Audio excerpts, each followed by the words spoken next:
Hey guys, how's it going? So today I want to do a comic book review.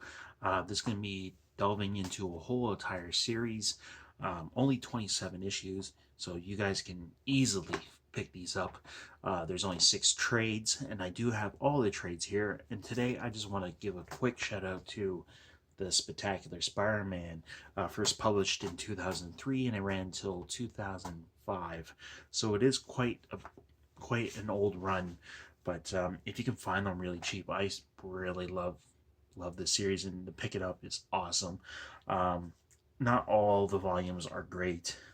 Some of the stories are a little bit lacking, but overall it's a very entertaining series, and I don't know why they canceled it. I didn't look into it. Maybe the sales figures weren't doing all that great, but for like the first trade up here in Canada, it was man, we got screwed. It was 20 bucks Canadian. It was only 12 bucks US. So we got kind of screwed. And that was with Venom and the Hunger, which is an awesome book. I love this one. It was written by Paul Jenkins and illustrated by Humberto Ramos. He does awesome work. Let me put these things down. He does beautiful work. I just love his rendition of Spider-Man and Peter, and the way he did Venom was just awesome. I just loved it. I just want to here's Venom and Eddie going have some issues there, and then just the way he drew Venom. He was just this big hulking brute. It was just awesome. I'm saying awesome a lot, but I'm just trying to convey how great the hunger is. Because basically, in this one, Eddie's dying of cancer, and the suit doesn't want him anymore. It wants Peter. It wants his perfect host, but for some reason, he's not going to get it. Well, you know, he's not going to get it, but he just does not want Eddie. He doesn't, because he feels pain.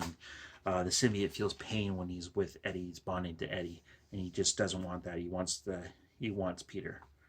And Fantastic Four make a guest appearance in this, and the ending is really beautiful. I just love the ending, even though you know that uh, Eddie Brock is still alive in 2019. That doesn't take away from anything from the story. Next one is the Doctor Octopus one. It's Countdown. Same price. I got gypped again in Canada. Again, Paul Jenkins and Humberto Ramos. Uh, Great job again with the Doc Ock. Uh, Volume 3, Here There Be Monsters. It comes a little bit unhinged. I wasn't too interested in the lizard story arc, but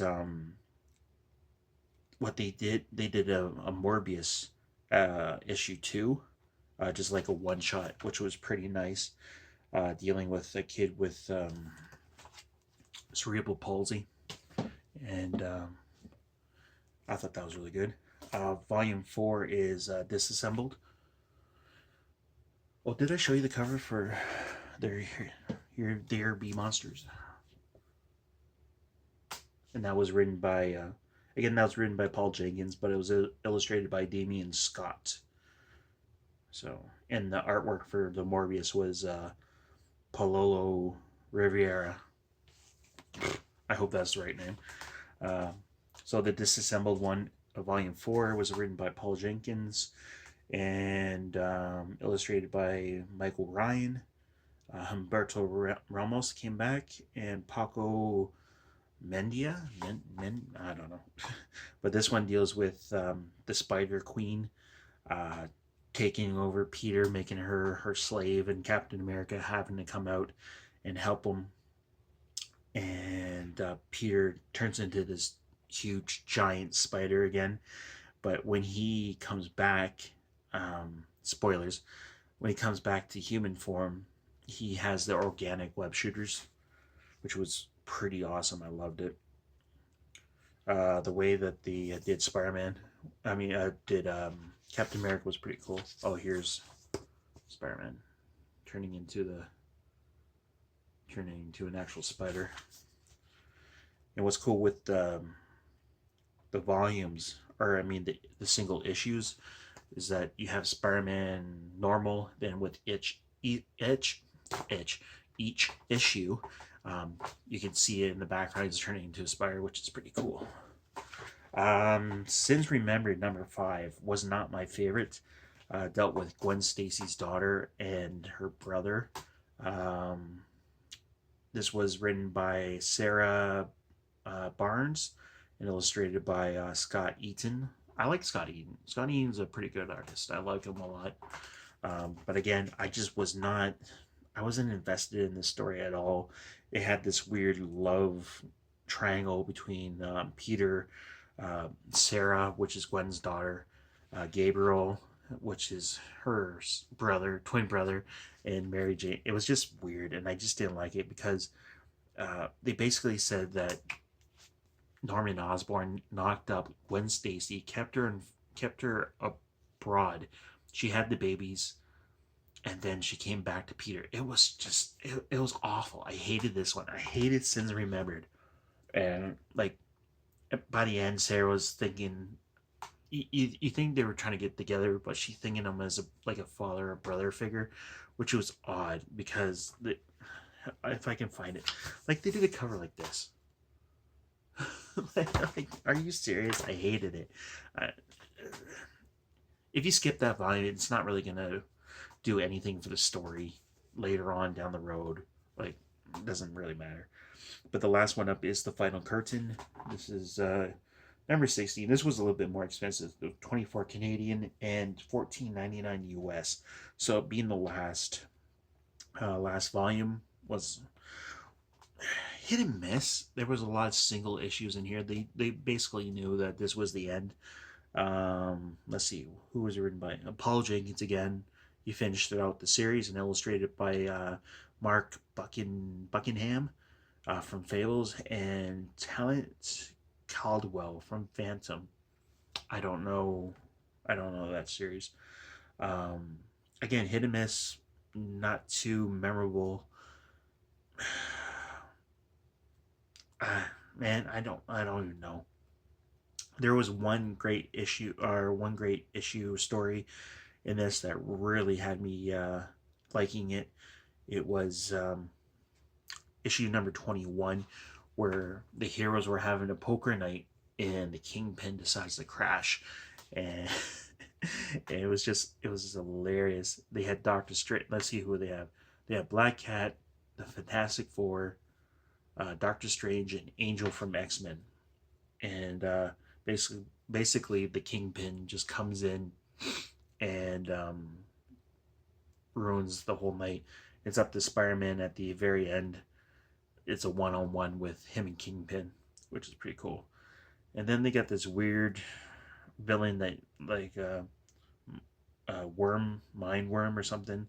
It was just like a one-off character way back in the day, and they decided to bring him back and just kill him off. Like, bleh.